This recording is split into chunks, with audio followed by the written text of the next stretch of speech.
jing kublai mentani ai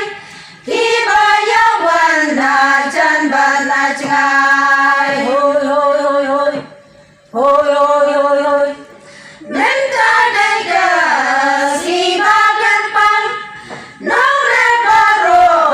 ya kendulang Chisin chisnem adane kasi Banya beniya jingya teli Hoi hoi hoi hoi Hoi hoi hoi hoi Kali kadai tasin nengkong Sira kinong red lapen ulong Yang red la nyaw badlaken kong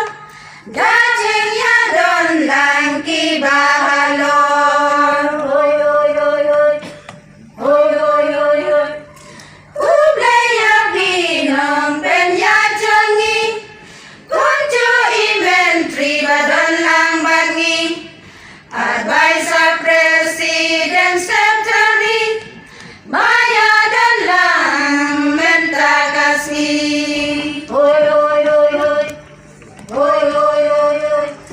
Ulay ubay ng ugastan Uayang hila ijong hilan Bagin kamay na ijak po Nginay manun halating yo